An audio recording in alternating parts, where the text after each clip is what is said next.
In today's video, we will talk about the main advantages, disadvantages and salaries of engineers. Hey guys, I'm Alex, a UK chartered engineer, European engineer and also a certified career coach for engineers. Let's start right away with the advantages that I would highlight based on my 15 plus years of experience working in different countries, at sea, in the desert, in swamps and in forest, in temperatures ranging from -50 to +50 degrees Celsius. So the first advantage is that engineering is always in demand. The engineering profession is one of the list of jobs that will never be fully replaced by artificial intelligence. Engineers will most likely use AI in their work, right?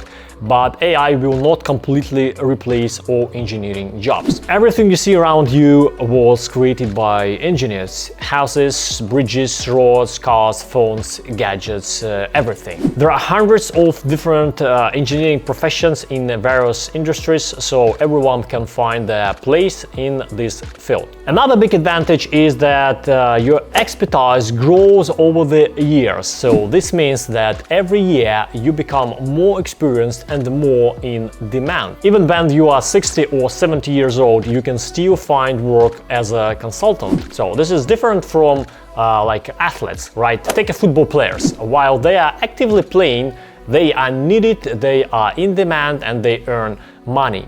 But as soon as they get injured, their career can suddenly end. And they have to start over. Many football players retire at 25, 30 years old and just very few continue until 25 or 40, 35 or 40, right? And what happened next? Again, they have to start their life from scratch because as a football player, they are no longer needed and they must find a new career. Some may argue that footballers can earn like millions of dollars and never work again. Look at Ronaldo or Messi. But look at the statistics. Less than 0.1% of all footballers in the world earn millions per year, while over 90% earn less than a good engineer, especially an expatriate engineer. For example, according to one statistic, the average salary of a footballer in Spain is about 30,000 euros per year, not per month, per year. Of course, players in Barcelona and Real Madrid earn much more, but what are the chances of getting into these clubs, right? And after retirement at 30 years old, their salary becomes zero, while an engineer at 30 is just starting to grow. For example, at 31, I moved with my family to Saudi Arabia, where I earned about 6 times more than the average footballer in Spain. And my value as a specialist continues to grow until retirement. So share, guys, your opinion in the comments. Sending hundreds of resumes, but not getting any response? EngineerNow is a platform for creating resumes for engineers of all professions.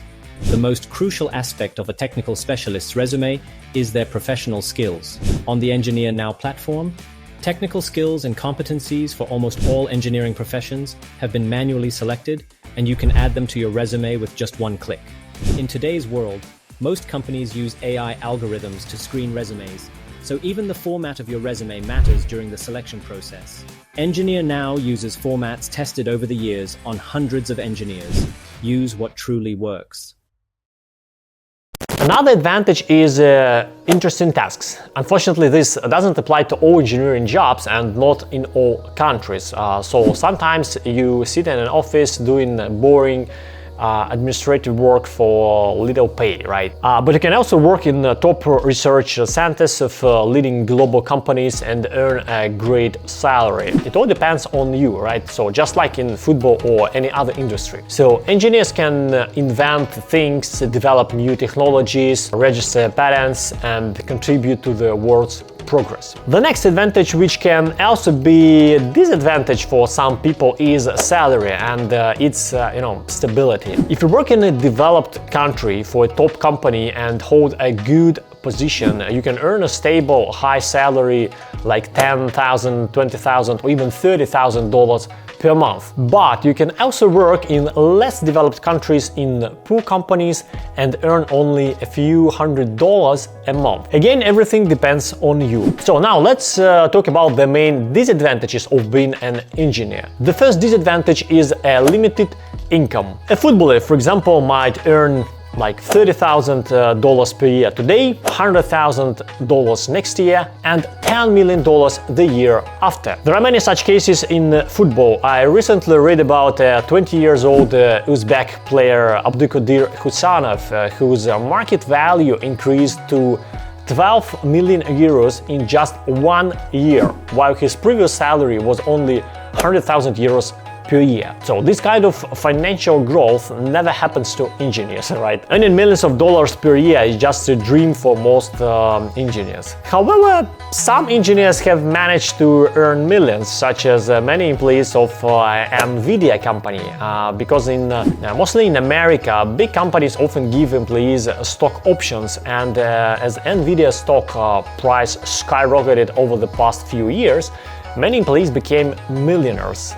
So engineers should take note of which companies they should work for, right? The next disadvantage is the high risk in many engineering jobs. So this is especially true in construction, which has the highest accident and fatality rates. I was poisoned myself by hydrogen sulfide while working on platforms in the Persian Gulf, and it was a terrible experience. So in general, I think working at sea is one of the hardest jobs with both physically and mentally. The same goes for rotational workers in the Arctic and in the desert as well. So these jobs are extremely tough. Another disadvantage is the high level of responsibility, which is often not reflected in the salary. So you've probably seen news about disasters when a building collapses, a bridge falls, or a plane crashes, right? Often these accidents happen due to engineering mistakes, but engineer salaries do not always match the level of responsibility they carry, which sometimes involves the lives of thousands of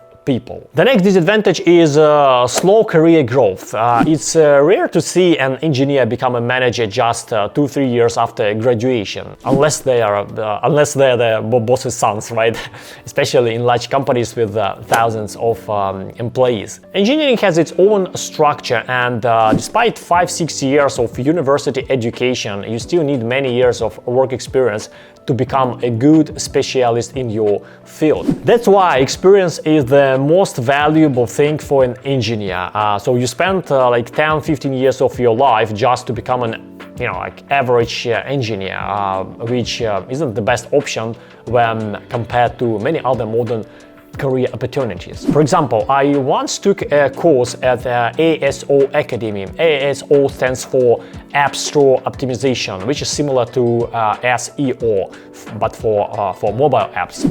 It helping apps rank higher in search results. One of my classmates was a girl with an accounting degree, but she never worked as an accountant before because she realized it wasn't for her. So she completed the ASO course in 3 months and immediately found a remote job as a junior ASO specialist with a salary of $1,500 per month net. After 6 months, she was promoted to a specialist position and got a rise to $2,000 per month. And 1.5 years later, she was hired by a well-known company as a team leader in ASO, earning $5,000 per month.